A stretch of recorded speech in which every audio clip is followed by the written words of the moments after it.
Harris faces big diplomatic test with Poland amid fallout over planes for Ukraine. The vice president is visiting Poland and Romania to reassure the NATO allies as Russia steps up its attacks on Ukraine.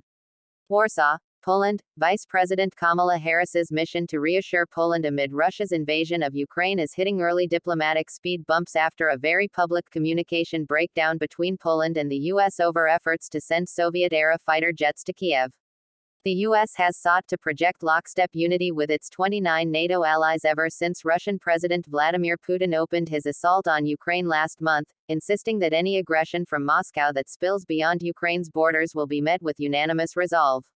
But NATO and Harris now face a major test after Poland caught the Biden administration off guard with a proposal, immediately rejected by Washington, to make the U.S. the middleman in supplying Ukraine with Polish-owned MiG planes. Vice President Kamala Harris disembarks from Air Force 2 upon arrival at Warsaw Chopin Airport in Warsaw, Poland, on March 9, 2022, as she travels on a 3-day trip to Poland and Romania for meetings about the war in Ukraine. Saul Loeb Pool via AFP, Getty Images. Poland proposed putting the planes under U.S. custody at a U.S. base in Germany for later transfer to Ukraine as the U.S. saw fit. The plan was a non-starter for the Biden administration, which seeks to avoid becoming a direct or indirect combatant in Putin's war.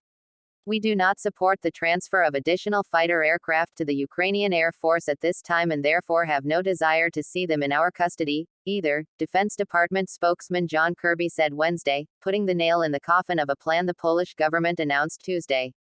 He said Defense Secretary Lloyd Austin had conveyed that brusque message directly to Poland's defense minister.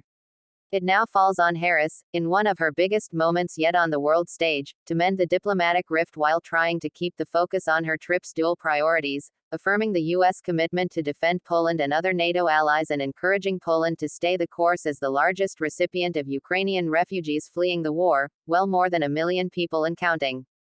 Harris, in a joint news conference Thursday with Polish President Andrzej Duda at Belwelder Palace, did not directly answer when asked about the U.S.-Polish miscue on MiG planes. The United States and Poland are united in both what we have done and are prepared to do to help Ukraine and the Ukrainian people, Harris said, calling it an ongoing process. Duda, for his part, was more direct, casting Poland's move as an attempt to find a way to help NATO without boxing it into a decision to arm the Ukrainians with planes, potentially creating more risk for the alliance. We decided to put those jets at the disposal of NATO, not expecting anything in return, Duda said through a translator. Harris arrived in Warsaw late Wednesday for the start of a two-country trip in which she will also visit Romania, another NATO ally and neighbor of Ukraine that is deeply concerned about Putin's potential military ambitions beyond Ukraine.